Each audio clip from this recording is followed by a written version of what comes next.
spicy. Every day is gay day when you're Presley, but on the channel gay day only happens once per week. Hey everyone, it's PresleyAfterGames.com here, and today I'm going to be talking about a really amazing game called Caper in the Castro, or Castro, not entirely sure, which is the first known LGBT video game. I'm pretty sure it's the first known LGBT video game, and it is definitely the first known LGBT computer game. And it is a point-and-click adventure game, and it is a blast. It's fantastic, it's hilarious. I had a great time playing the game this morning. It was a pretty fast play. It was only like an hour or so of playing, and I'm not great at point-and-click adventure games. I'm a little bit slow in solving problems, so that was really good. It was a really good game, and it was a really good difficulty level because it wasn't extremely hard, but it also wasn't like spoon feeding all the information to you and stuff, so I really heavily enjoyed it. The scenario. You are the world-famous lesbian private detective, Tracker McDyke. You are searching for a kidnapped drag queen, Tessie LaFemme. What you didn't count on was stumbling into onto a larger and more treacherous crime. Prologue. It is 3:05 a.m. You have just been awakened by a phone call from your old friend, Tessie LaFemme. She sounded frantic and asked you to meet her in front of the game room, a favorite hangout of yours, spelled G-A-Y-M-E room. She said that she'd be there in 15 minutes. She started to say something about getting the goods on Dulligan Straight Man, notorious fiend and villain, but before you could ask Tessie what she meant, she was cut off. And that's the premise. That's what you get before you play the game itself. I do want to say that Tessie LaFemme, who is referred to as a drag queen in the scenario, is actually a trans woman, and just at the time that this game was created, drag queen included trans women.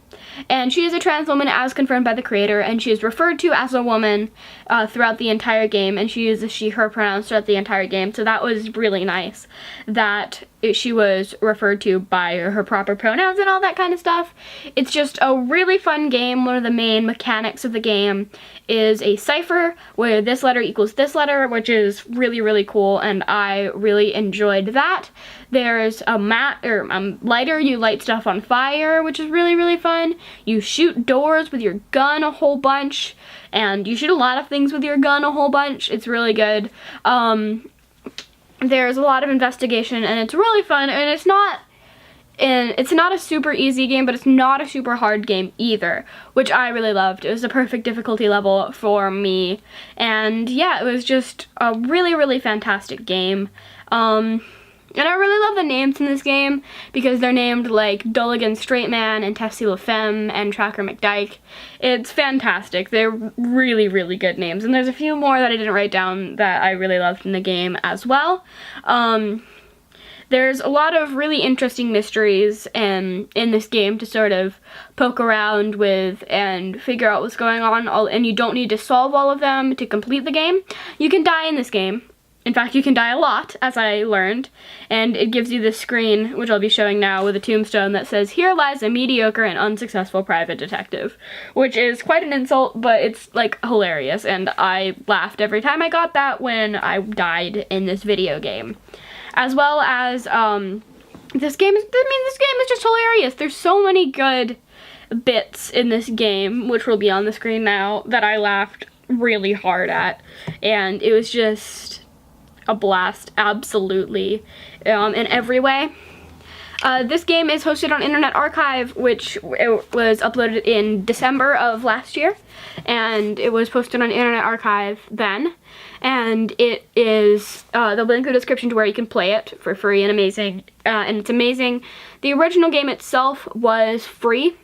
It was charityware, and it asked you to donate to an AIDS charity before you play the game, which I still highly recommend doing, even if you don't get the game like you did back then anymore. It's run by HyperCard.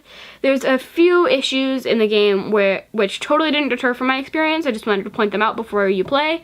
Is that the bottom two rows of the keyboard are off by one character, so if you wanted to press the spacebar, you have to press Alt, and if you wanted to press the M key, you had to press the comma key, and so on and so on. So that, as well as for me, and I think it was just on my side, my cursor wasn't aligned with the cursor in game, so I had 2 different cursors that I had to work with, but that didn't deter from my experience at all. It was still a really fun game, and I really enjoyed it. And yeah, there was a Straight People release, which was an edited version of the game to publish for mainstream media, so that they weren't, which had like all of the names edited and all of the themes edited to be the Straight People version with all LGBT themes edited out. And so that kind of, so I poked around in that a little bit, and it was really funny seeing the very, very obvious edits and stuff like that. But yeah, it was just a fantastic game. I've been recommending it to like everyone I've been talking to. It only took me about a morning to complete. And yeah, there was a playthrough that I watched after and during playing the game, which will also be linked in the description. Decryption, which will be linked in the description for you guys to watch. And if you get stuck in and etc. When you die in this game, you get reset back to the beginning, as well as, yeah, so when you die in the game, you get reset back to the beginning. There's a way to poke around in the code to get sort of save spots if you really wanted to, but it's not hard at all to get back to where you were, because none of the information you're learning changes throughout the game, so there's nothing you really have to do before you go back to where you were, besides just like literally press the button to go back there. But yeah, it was a total blast. I had a great time. I highly recommend anyone check it out, LGBT or not. Age range doesn't really matter. There's a few more adult jokes in there, but they're totally fine, and they're not at all they're not like that much, and I highly recommend that everyone checks out this game and plays it once, because it's a huge part of history, and it's just really important for me, at least as an LGBT person, to be able to play this game. And I really want to thank the team, the creator of the game, for making it a thing in the first place, because it was the first known LGBT computer game, and it's fantastic, as well as the people who put it on Internet Archive, who definitely had to work really hard to get it up there, and I'm so glad that they did, because now everything is going, now so many more people have access to playing this game and can learn about our history in a big way. And before I left this video, I just wanted to show you guys this beanie, which my friend gave me. It's in the lesbian flag color, so you can't really see it super well on when it's on my head on camera. But it's so perfect, and I love it, and I wanted to thank my friend, if they're watching this video, so much for giving this to me, because I love it. Thank you guys so much for watching. Make sure to press the subscribe button to see more videos like this, and check out the game link in the description below, and I'll see you tomorrow. Bye!